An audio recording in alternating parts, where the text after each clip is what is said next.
出差的时候，我的手机弹出了一条提示，点进去以后，却叫我心里一凉。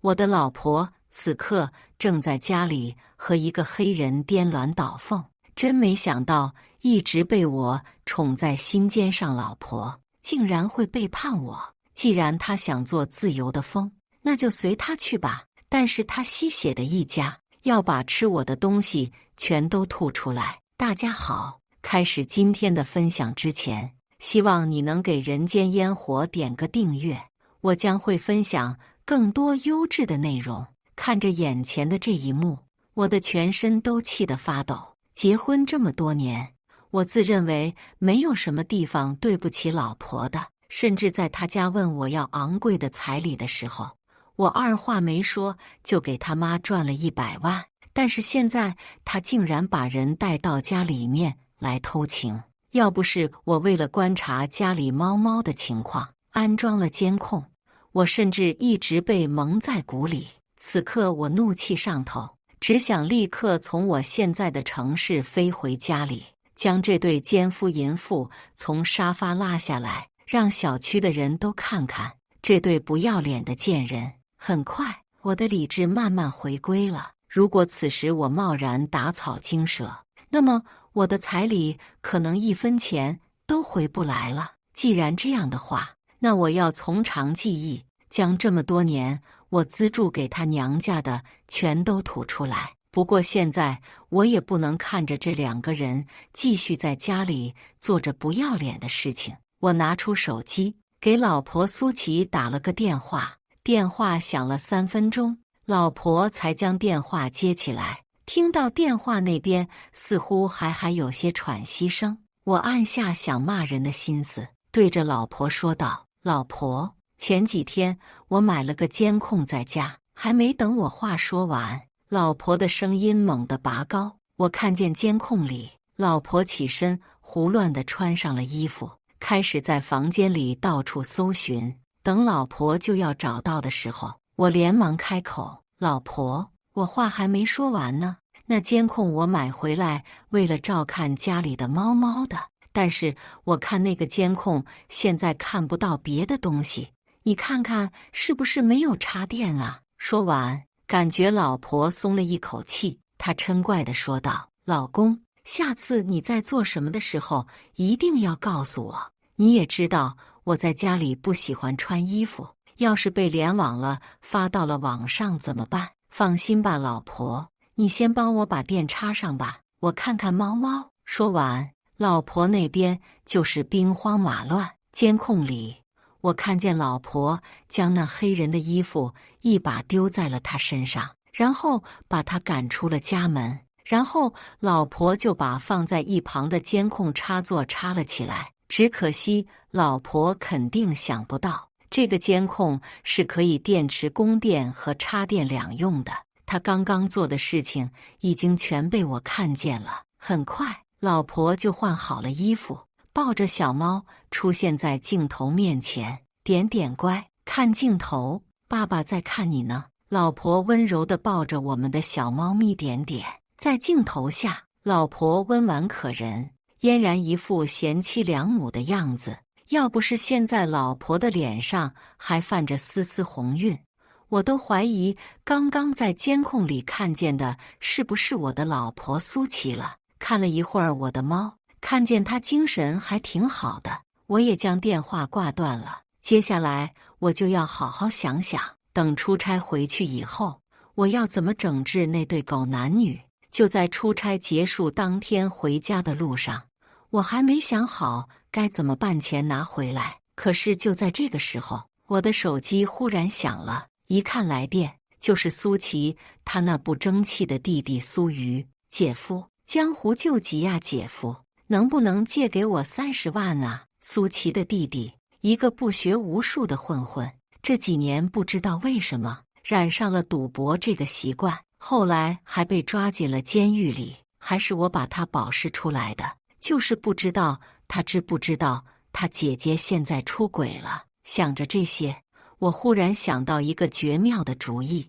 我对着电话那边的苏瑜说道：弟弟，你看你这样天天赌博也不是个事儿啊。这样，姐夫这里有个项目，只要50万，6个月之后保证让你翻上1倍。真的吗，姐夫？我现在手里钱不多，这个项目我可能办不了啊。没事的，弟弟。你想你在牌桌上认识的那些人，你找他们借一借，肯定能借到的。再说了，这些钱不用你管理，只需要几个月就可以赚1倍回来。到时候你想用那些钱干什么就干什么。我继续诱惑着苏瑜，我知道像他这种赌徒最是经受不住诱惑了。没想到他下一秒竟然说：“不对呀，姐夫，你不是和我姐一样不喜欢让我去赌博吗？怎么今天这么好心？姐夫，你这该不是坑我的吧？”我心里暗想，没想到这小子竟然学聪明了很多。于是我开口道：“弟弟，我什么时候骗过你？我这不是看你现在还在家，怕你不知道什么时候才能娶到老婆，我这也是为你考虑啊。没想到你竟然这么不信任我，那我还是找别人好了。”说完，我直接就把电话挂断了。不出我所料，没过一会儿，苏玉的电话就又打了过来。还没等我开口，苏瑜就先说道：“姐夫，都是我不好，我不该怀疑你的。这样，我马上就去攒钱，把钱转给你。行，你知道就好。这件事情别和你姐说，你就知道了。估计这件事情就成不了了。放心吧，姐夫，我保证不跟我姐说。她要是知道了，就只会对着我念叨。”说完，苏瑜就挂断了电话。我知道他这是应该去筹钱去了。接着我就回到了家，老婆一看见我回来，立刻就迎了上来，顺势挽上了我的手臂。“老公，这回出差累不累呀？我做了饭，你要不要来尝尝？”眼前的老婆虽然看着楚楚动人，但是一想到就在前几天老婆和那个黑人在我的家里偷情，我就无法接受。我默默将老婆怀里的手臂给抽了出来，对着老婆说道：“我在外面吃过了，你先自己吃吧。一会儿我还有个会议，我就先去书房了。”说完，老婆眼睛里的光果然就灭了。我心里暗暗冷笑，如果他真的有那么爱我，那为什么要趁着我不在家的时候和别的男人偷情？想到这里，我头也不回的就上了楼。不再看老婆的样子，让我没想到的是，当天晚上，老婆竟然穿着清凉的来到了我的房间。“老公，工作了一天，累了吧？吃口西瓜解解渴吧。”老婆将手中的水果盘放在桌子上，然后跨坐在我的身上，拿起小叉子将一块西瓜送到我的嘴边。我心中不免觉得奇怪。以前老婆从来没有这样过，难道是因为出轨了，别人觉得愧疚，所以才对我这么好？谁知道老婆接下来说的话让我心里一凉。“老婆，妈说现在他们住的房子有点小了，弟弟以后要是结婚的话，房间可能不够用。”听到这句话，我的火气一下子就上来了，我一把将老婆从我身上推下去。原本以为老婆只是良心发现了，没想到老婆竟然是为了让我给她家买房子。看着老婆那张变得错愕的脸，我将心里的怒气压下去了。现在还不是撕破脸的时候。我对着老婆说道：“我今天还没洗澡呢，身上脏。不过最近应该是换不了新房了。我们公司最近投资了一个新项目，现在的钱全都套在了公司里。”我话刚说完，老婆就一脸失望地看着我。我无奈地耸了耸肩。老婆听完我的话，刚刚装出来的笑脸直接消失了。她将果盘直接就给拿走了，只给我留下了一个背影。这个时候我才反应过来，这么多年，知道老婆和我说什么东西，我都会立马将她想要的东西送到她的眼前。没想到我这么多年的真心竟然喂了狗。第二日一早，我刚刚才给私家侦探要他们帮我盯紧老婆的一举一动，忽然我就听见楼下吵吵闹闹的。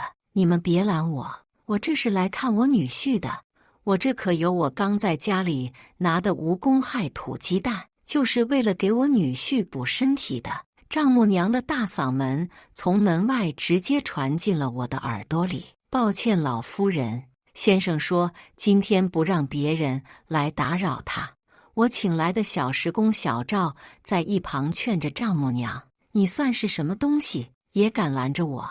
你信不信我告诉我女婿，叫他不给你发工资？”丈母娘说话的唾沫喷了小赵一脸，小赵满脸涨得通红，似乎是在他的职业生涯里第一次见这样的人。他刚想说什么，我就直接打断了他：“丈母娘，今天怎么有空来这里？”看着小赵看着我，我直接挥了挥手，让他去做自己应该做的事情。丈母娘看见我，一脸谄媚地对着我说道：“哎呀，好女婿，我是不是吵到你了？看看，这是我从乡下带来的土鸡蛋。听小琪说呀，你最近工作很辛苦，我这拿过来给你补补身体。”看着丈母娘满脸堆笑的褶子，我皮笑肉不笑地说了句好。许是我没有多说什么，丈母娘试探地对我说道：“女婿，小琪昨晚和你说了吧？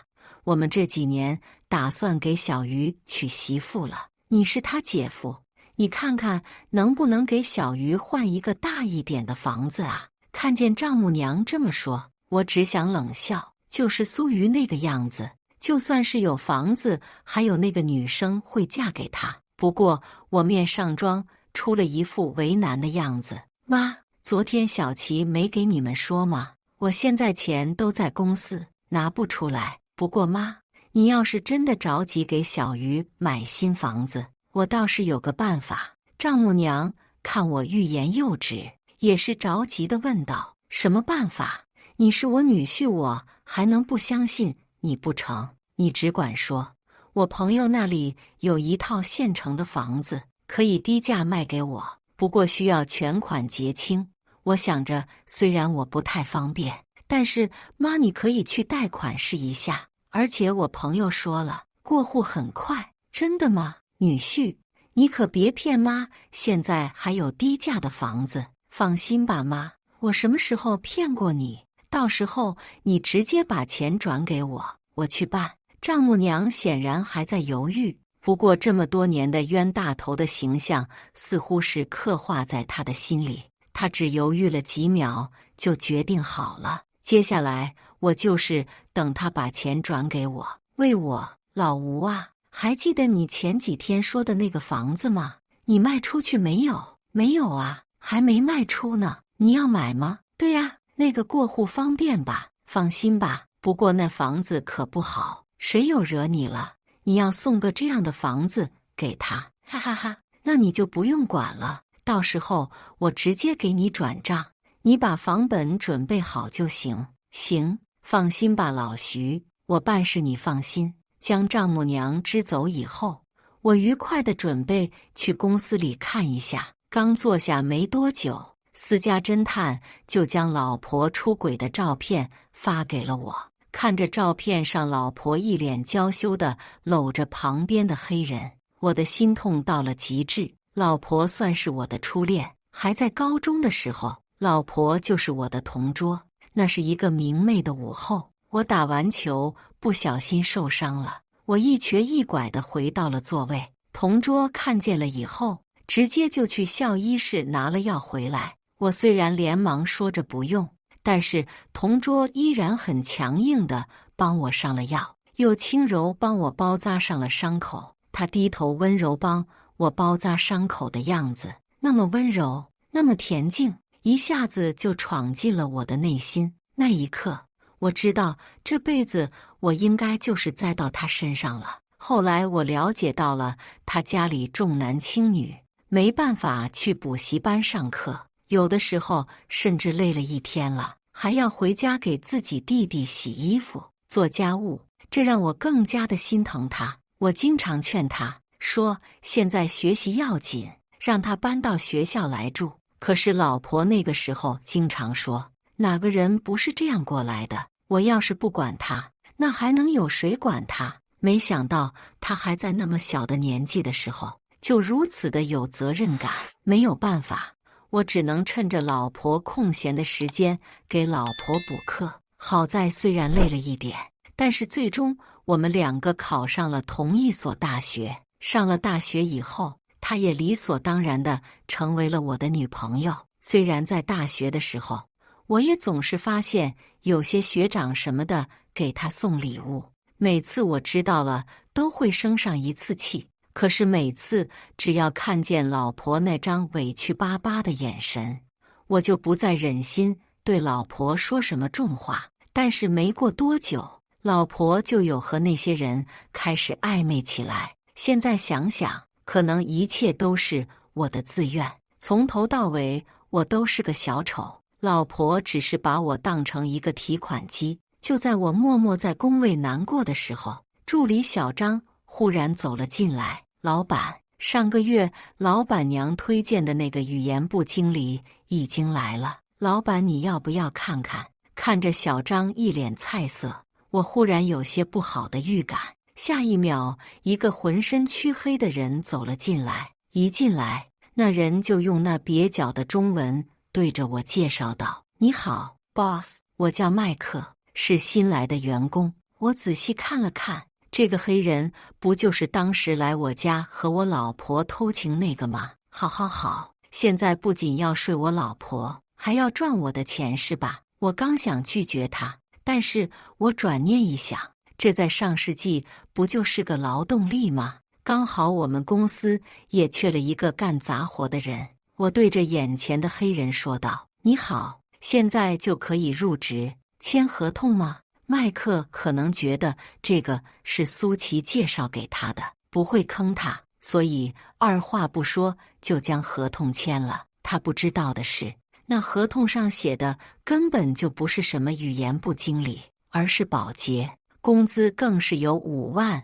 变成了2000。只可惜这个傻子根本就没有发现。我对着小张吩咐道：“给他最累最脏的活，做不好就扣工资，知道了吗？”小张立刻明白了我的意思，对着我露出了8颗牙齿，说：“保证完成任务。”果然不出几天，那黑人就来找我了：“老板，这工作强度太高了，太累了，我现在要离职。”我暗暗冷笑，怎么睡我老婆的时候就不累了？这几天我可是发现了，自从麦克入职了以后，老婆隔3差5的就跑来公司，我经常能看见他和麦克眉来眼去的，就差让全公司的人都知道他们有一腿了。不过公司人多，他们也不敢做什么过分的事情。不过我将一份合同拿了出来，对他说道：“离职可以，不过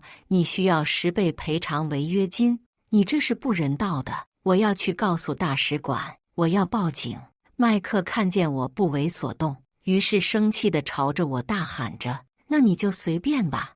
我让小张将麦克请出了办公室，看见手机上丈母娘的转账已经转了过来，那么现在我的计划就可以开始了。我叫来小张，让他给公司里的人都放个假，除了麦克，另外让麦克来公司的时候多给他派一些工作。果然到了第2天，麦克来公司的时候，刚干了一小会儿的活，就开始骂人。过了一会儿，我看见监控里老婆也来了公司，她先去我的办公室看了一眼，发现我不在公司，她就拐去找了麦克。看见麦克手上有那么多活，她立刻心疼地给麦克擦汗。经过这么多天的刺激，我的心早就被刺痛到麻木了。看着2个人已经开始抱着啃起来了，我立刻给丈母娘打了电话：“妈，那个房子我给你买好了，你带着弟弟来趟公司吧，我把房本给你。”哎，好，我这就过去。丈母娘的声音显得异常兴奋。果然不出1个小时，丈母娘和苏瑜就赶到了我的公司。我看见他们先去了我的办公室，我知道这个时候我就应该出现了。很快，他们两个似乎就听见了什么奇怪的动静，循着动静找过去。丈母娘和苏瑜果然就在公司的杂物间看见了衣衫不整的苏琪和那个黑人。丈母娘惊呆了，她直接冲上去就揪住了苏瑜的耳朵：“我怎么生出你这么个不要脸的东西？这是在小徐公司啊！要是让你老公看见了这么办？妈，你慌什么？不让他知道不就行了？”苏瑜从最开始的慌乱逐渐变得平静。我是真的没想到，原来老婆的脸皮竟然这么厚，都被看见了，还能大言不惭地说出这种话。这个时候，我在他们的后面出现，用力地咳嗽了一声。我酝酿了一下情绪，一脸不可置信地看着苏瑜：“老婆，你们在干什么？为什么要这么对我？”丈母娘看见我手中的房本，这才反应过来，连打了苏瑜好几下。“你在干什么？放着小徐这么好的男人不要，找了个黑鬼过来。”苏瑜似乎也被激出了脾气，他一把推开丈母娘，直接走到我面前说道：“我这样对你怎么了？你每天回家就像个死人一样，你永远只知道赚钱。麦克他不一样，他能给我一种自由的感觉。你一点也不了解我，你凭什么能得到我的爱？”老婆的话说得振振有词，就像是我辜负了她一样。我努力赚钱养家，就是为了给她优渥的生活。难道她忘记了她现在住的房子，她妈妈和弟弟住的房子都是谁出的钱了吗？我可怜兮兮地对着丈母娘说道：“妈，本来今天是想要把房本给你的，不过没关系，这房子我已经写了弟弟的名字。但是对不起，以后我不会再孝敬你了。苏琪，我们离婚吧，离婚就离婚，你要是不去，你就是孙子。”苏琪似乎以为我只是说说而已，依旧在放狠话。不过我早就不是那个舔狗了。我丢下了房本，转身就离开了。回到家，我立刻将离婚协议书拟了出来。等到老婆回家的时候，我直接拿给了她：“徐良，你是不是疯了？你真要和我离婚？”我笑了，他是觉得我是个多见的人，他做出了这样的事情，我还拖着不和他离婚。我坚定地点了点头，他才翻了翻离婚协议书。随后他尖叫了一声：“什么？徐良，你竟然要我净身出户？你是吃屎了吗？”看着眼前像是泼妇一样的老婆，我不禁感慨自己眼瞎。我到底是怎么觉得这样一个人是贤妻良母的？你别忘了，是你先出轨在先，就算是你把我告上法庭，你依旧是净身出户。我没管你把当初的彩礼钱要回来，已经很给你面子了。苏琪这才觉得是自己不占理，他说道：“好，净身出户就净身出户。徐良，我现在才发现你这个人是真的物质，你的眼里只有那些铜锈，这就是你摘不到真爱的原因。”我都要气笑了，他也不想想，如果不是我这铜锈，他上哪里过上这么好的日子？签完字，他就直接离开了。在他离开以后，我立刻将猫猫用的东西收拾出来，将这个房子放到网上卖出去。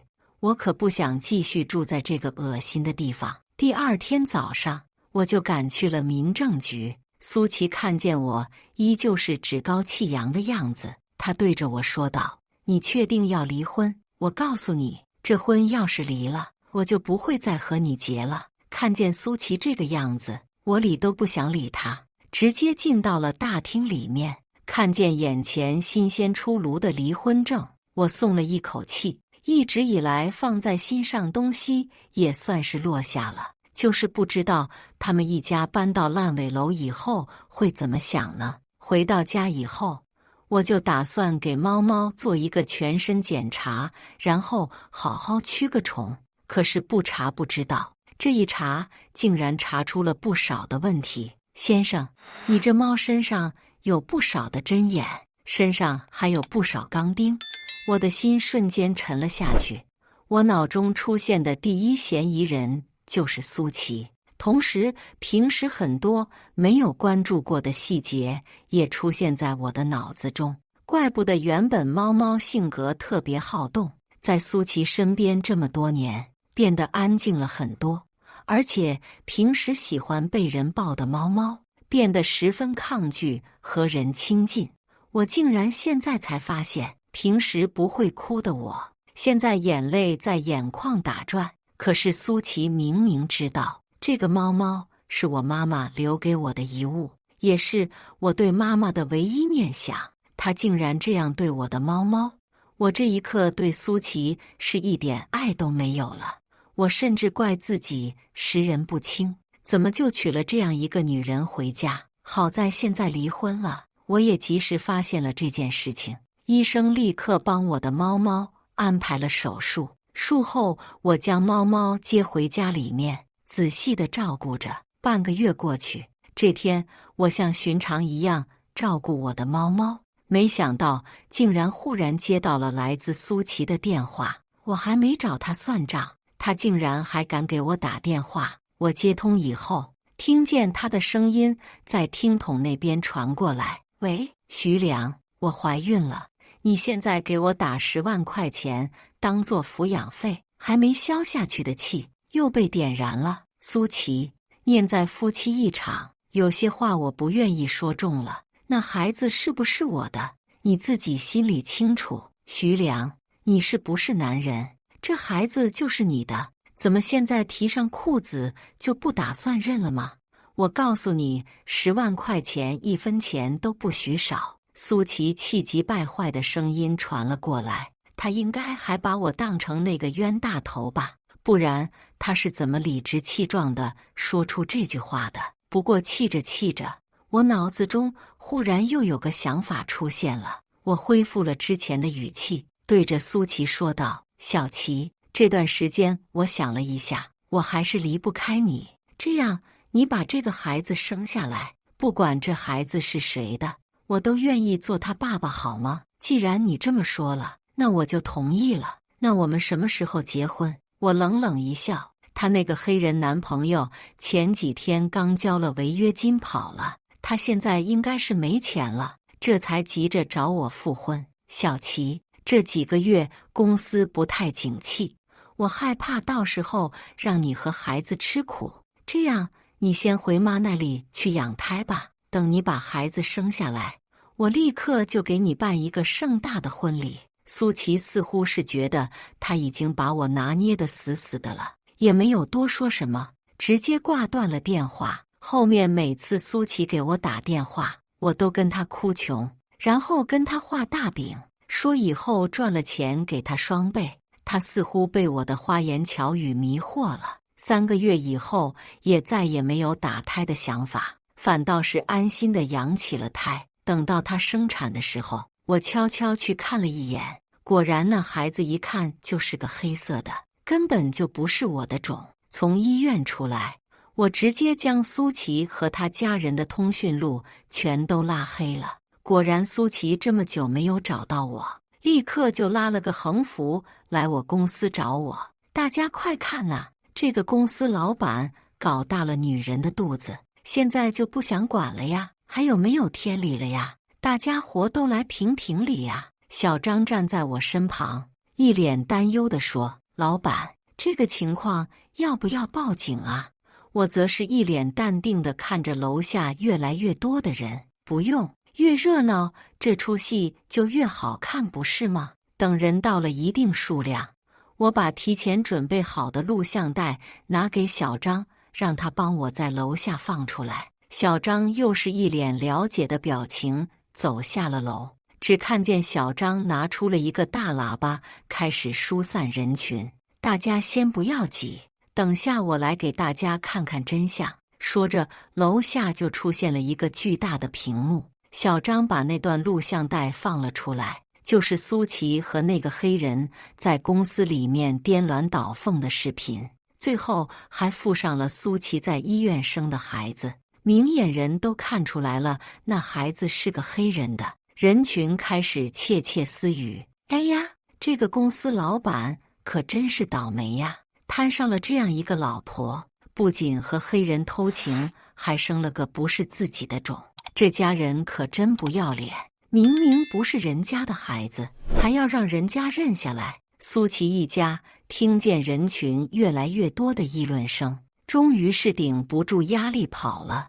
我看着楼下的这场闹剧，只想着当初招小张当助理可真是招对了，应该再给小张涨点工资。原本以为这事情到现在已经算是结束了，我也能好好的休息一阵了。可是这天我忽然接到了一个陌生电话，电话里面恶毒的声音传了进来：“好啊你，徐良，你竟然敢算计我！孩子是你骗我生下来的，那房子是个破烂的烂尾楼，我不好过，你也别想好过，你就等着吧。”我终于是忍不住了，将这么多天想说的话都说了出来。苏琪，你的脸怎么这么大？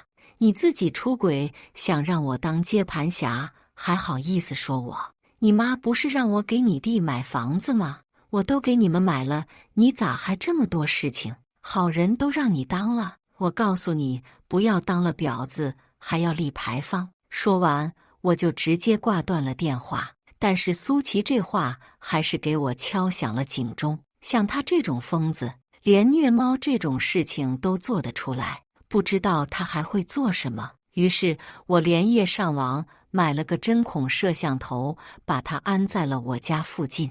开始几天并没有什么动静，我以为是我杞人忧天了。就在我准备放下防备的时候，我在监控里竟然真的看见了苏琪的身影。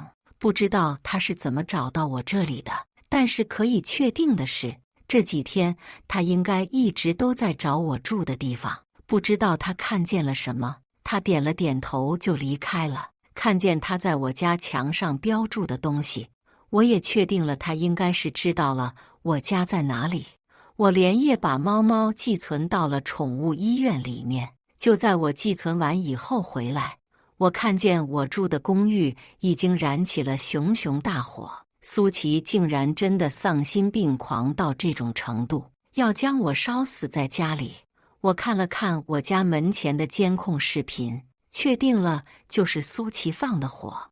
我连忙拨打了报警电话，还有火警电话，告诉了他们我这里是情况。苏琪因为涉嫌恶意纵火罪，直接被抓了起来。在他看见警察身后的我的时候，表情明显变得停滞了。他放声大叫着：“为什么？他为什么没有死？我应该把他给烧死了才对。”只可惜他面前是一群警察，没有人会听他的质问。